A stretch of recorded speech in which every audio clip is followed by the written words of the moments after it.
poderíamos criar um curso, vamos lá, tem uma demanda, fizemos o estudo apontou que o nosso próximo curso seria fisioterapia. Chegamos à conclusão de que não teve Ibope, não era esse o curso, o estudo foi equivocado. Poderíamos fechar o curso, dar continuidade até o final para aqueles que ingressaram, não abre outro, então vamos fazer outro estudo e abrir um novo curso. Hoje, para fazer isso, a gente precisa da autorização da Secretaria de Educação em parceria com o Conselho de Educação do Distrito Federal. Sendo centro universitário ou universidade, não precisaremos de nada disso. Então, essa é uma das liberdades, entre outras. Então, eu coloquei a reitoria, porque se mantivermos hoje a estrutura que temos de faculdade, hoje, amanhã, depois, a faculdade, no lugar de reitor, entendam diretor, né? E aí teria uma procuradoria jurídica, uma auditoria, que a gente não tem isso destacado aqui, né, instituído, mas essa auditoria funciona como suporte lá para a reitoria, e na sequência nós teríamos as pró-reitorias. Aí a pró-reitoria de Educação e Pesquisa, a pró-reitoria de Integração, Ensino e Serviço e a pró-reitoria de Administração. Essa linha pontilhada aí diz que essa pró-reitoria, ela trabalha articulada. Não é só que ela não tem vinculação subordinada, mas porque ela trabalha em conjunto. A administração, a integração e a educação e pesquisa, que a gente vai poder abordar um pouco mais. Lá no cantinho, nós trouxemos para cá, por força do que já havia sido construído, 3 outras áreas. Uma é o Grupo Técnico, o que é o C mesmo? De Hospitais de Ensino. Central. O Grupo Técnico de Hospitais de Ensino está destacado aqui e estaria nesse âmbito apenas para destacar a importância dele, mas ele está contemplado lá dentro do nosso e mesmo aqui ela está contemplada lá dentro. Estágios e depois apoio à educação e pesquisa das regionais. Essas 3 caixinhas estão contempladas lá dentro também. E como área afim, nós teríamos as graduações, residências e especializações, que nós combinamos que iríamos separar residências, uma caixinha, especialização, outra caixinha. Só que quando eu e a Célia fomos fazer isso na terça-feira de manhã, nós fomos lá dentro da planilha e vimos que as residências e especializações estavam separadas. Por isso a gente não separou na primeira. Mas o grupo tinha entendido que era para separar. E aí o espaço de coordenação e diretoria, porque nesse âmbito nós temos tanto coordenadores quanto diretores. Por exemplo, pesquisa, mestrado e doutorado teria um diretor de pesquisa, mestrado e doutorado. Curso de graduação em medicina tem um coordenador, a ETESM tem um diretor. Então nesse âmbito teríamos diretores e coordenadores. E por último, os órgãos complementares ou suplementares, que envolveria a Secretaria de Administração Acadêmica, uma área de tecnologia, uma área de desenvolvimento de habilidades e atitudes e uma área de documentação e informação. E esses seriam os nossos órgãos finais. A reitoria, ela tem como principal lá a Proju e a auditoria. Entretanto, quando a gente vai para a caixinha da reitoria, ela tem as suas especificidades. Então, dentro da reitoria teria ouvidoria, uma auditoria interna, teria uma secretaria de órgãos colegiados, uma assessoria de marketing. Então, tem os desdobramentos e as estruturas necessárias aqui dentro, daquilo que tem e daquilo que falta a gente, né?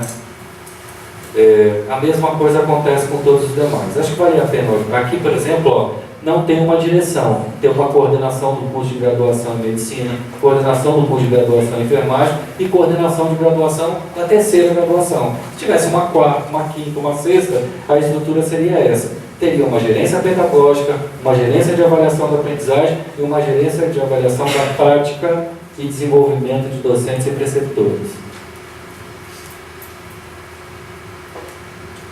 A ETESM tem a sua configuração própria, gerência pedagógica de cursos técnicos de um lado, gerência pedagógica da formação inicial e continuada. A gente está entendendo que essa é a formação não técnica, Então, qualquer formação não técnica poderia ser básica, né? E poderia ser pós-técnica. Tanto é que aqui embaixo tem uma coordenação técnica da formação continuada e, do outro lado, uma formação técnica de curso. É o seguinte, aquilo que é extremamente regulado pelo setor educacional está do lado que chama técnico. Só que nosso trabalho não precisa ser meramente técnico, a Ana tem muita... A Ana Galvão, que é a diretora. Ena. Tem muita clareza disso, que a gente já conversou sobre isso várias vezes, que tem muitas atividades que podem ser desenvolvidas no ambiente de trabalho e que não precisam seguir essa conformação rígida. E isso a gente tem nome. A educação profissional se divide nos níveis básico, técnico e tecnológico. Okay? No debate a gente esclarece melhor. E por último, os órgãos complementares. Teria a Secretaria de Administração Acadêmica, Secretaria de Curso de Graduação em Medicina, Secretaria de Curso de Graduação em Enfermagem, de curso de graduação em qualquer outro teria uma secretaria própria. Não é possível a gente pensar numa pós-graduação hoje, com o tamanho que ela tem, sem uma secretaria de curso específica. Não dá para imaginar como é que não tem uma secretaria de curso específica. Bom, uma secretaria de curso de pós-graduação e uma secretaria de estágios. Ou seja, para organizar o trabalho que o Jacotero tem que se desdobrar para fazer, teria que ter uma secretaria para fazer grande parte do trabalho que tem lá. Então a gente pensou nisso tudo aqui. E aí eu me lembro bem dessa primeira discussão que a gente fez com a biblioteca aqui, coordenação de documentação e informação, é uma maneira de pensar a estrutura da biblioteca, que envolveria biblioteca, arquivo e editora, né? E dentro da biblioteca os seus inúmeros núcleos, né, que o Luciano não consegue enxergar. Então teria um núcleo de desenvolvimento de coleções, de atendimento ao usuário, processamento técnico, enfim. O que agrupa a biblioteca não é a biblioteca, mas uma coordenação de documentação e informação. Foi isso que nós pensamos no nosso grupo. E aí, vou deixar aberto aqui, porque a gente certamente vai voltar. Nós tivemos essa que foi o resultado que já passou pelos conselhos. A legenda é a mesma e a estrutura aqui em cima não mudou nada, continuou sendo a mesma. O conselho superior está aqui, a única diferença é que está apontado claramente de um lado acadêmico, de outro lado administrativo. A reitoria continua sendo a mesma, agora aqui já começa a ter pequenas diferenças. Primeiro, Pró-Reitoria de Assuntos Acadêmicos, Pró-Reitoria de Integração, Ensino, Serviços e Comunidade, então isso dá um outro enfoque, né? E Pró-Reitoria de Administração. Além daquela linhazinha que unia cada um, mostrando que eles têm uma vinculação e não uma subordinação, tem uma caixinha em volta pontilhada. Essa caixinha em volta pontilhada é para garantir que eles trabalham em matriz.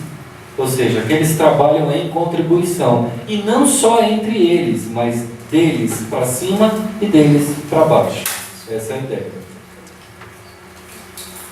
Na continuidade, aqui também mudou. Onde tinha graduação, aparece medicina e enfermagem.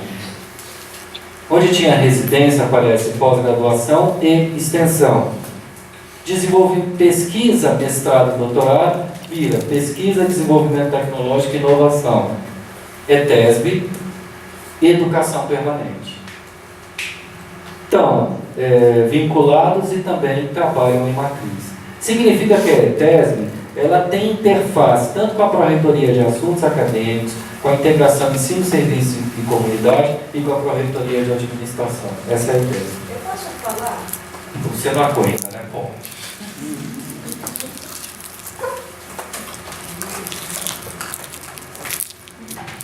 Eu achei muito interessante ele ter apresentado as duas propostas que, no mínimo, vai ficar na nossa mente que isso está em construção. Uma proposta veio direto de dentro do grupo de adequação da legislação, do nosso movimento. A outra proposta veio de dentro da gestão, que é aquilo que eu falei quando eu disse. É claro que a gente vai continuar discutindo, seja pela relatoria, seja no Congresso, e vai encontrar a soma das duas coisas para o melhor do trabalho que a gente está desenvolvendo. Então foi muito interessante ter aparecido isso, porque por mais que a gente tenha mostrado um projeto inicial para o grupo, ele formulou uma proposta nova dentro do grupo, e enquanto o grupo estava trabalhando, a gente também estava trabalhando por dentro da gestão, debatendo isso no colegiado de gestão, no conselho deliberativo, e chegou a duas propostas, que são muito parecidas, e que uma, enfim, precisa trabalhar, só quero apresentar as especificidades das diferenças. Aquela apresentação lá da Pró-Reitoria de Assuntos Acadêmicos, que a gente anteriormente chamava Pró-Reitoria de Educação e Pesquisa. Quando a gente foi olhar por dentro do que estava previsto para essa Pró-Reitoria, a gente achou que o termo Assuntos Acadêmicos, quando a gente olha as caixinhas específicas dentro delas, que a palavra Assuntos Acadêmicos, ela refletia melhor o que estava dentro das caixinhas que estão dentro dela. Por isso que a gente trocou esse nome. Mas também não tem nenhum problema se achar que o anterior é melhor e a gente fazer a troca de novo. Então, foi nesse sentido que foi feita a troca. A outra é que tanto o colegiado de gestão como o conselho deliberativo achou que a gente já tem um trabalho de integração, ensino, serviço, comunidade, que isso não podia deixar de ser explicitado a palavra comunidade, porque a gente não está integrando só ensino e serviço. Não é dessa lógica que funciona essa instituição. A gente tem um peso, um pé forte dentro do trabalho comunitário de alguns programas educacionais, então precisava deixar isso mais explicitado, por isso foi acrescido a palavra comunidade. E aqui embaixo estava escrito diretoria de graduação, onde essa diretoria de graduação vincularia as coordenações dos cursos de graduação. Então, uma diretoria de graduação teria abaixo dela a coordenação do curso de medicina, de enfermagem, da terceira graduação, enfim. Quando a gente foi analisar que a Pró-Reitoria de Assuntos Acadêmicos, ela tem no seu funcionamento as atribuições que tinham uma interface muito grande com o que a gente estava chamando de diretoria de graduação, a gente achou que era prescindível ter mais um diretor e dividir abaixo dele, dentro desse diretor, cada uma das coordenações. E achou que, como atividade fim, separar as graduações enriqueceria o processo de gestão. Então, no nível de diretorias, ficaria a diretoria, a coordenação do curso de medicina, porque esse nome, falar a palavra coordenação para a legislação da educação, eles não conhecem diretoria de curso de medicina na legislação da educação, né? Coordenação, eles conhecem a palavra coordenador de curso, então aí tem que continuar usando a palavra coordenador de curso. Então seria coordenador do curso de medicina e abaixo dele a estrutura do curso de medicina, de enfermagem e assim sucessivamente. Como também tem um número muito grande de atores embaixo de cada uma delas, por isso também justifica estar explicitado os dois, e não um só. Então, dessa forma, a gente entendeu que estava melhor. No Conselho Deliberativo, os conselheiros falaram sobre a importância da Secretaria de Saúde ampliar sua política no que diz respeito à pesquisa, desenvolvimento tecnológico e inovação. Esse papel de aprofundar isso passa por dentro da estrutura da escola ou dessa universidade, porque a universidade, quer dizer, uma instituição de ensino tem responsabilidade com a qualificação dos processos de desenvolvimento tecnológico. Então, o que eles acharam era que era mais importante ter a pesquisa vinculada também à palavra desenvolvimento tecnológico e inovação, e aí ela tem uma estrutura própria com esses aspectos, e deixar a pós-graduação lato estrito sensu no grupo, como hoje a gente ainda vive na coordenação de pós-graduação, né, que passaria a ser uma diretoria, mas que estaria dentro do mesmo grupo, porque na proposta original a gente tinha, não sei se vocês se lembram, tinha separado especialização em residência, na proposta que ele mostrou antes, e a outra só estrito sensu, com a pesquisa junto.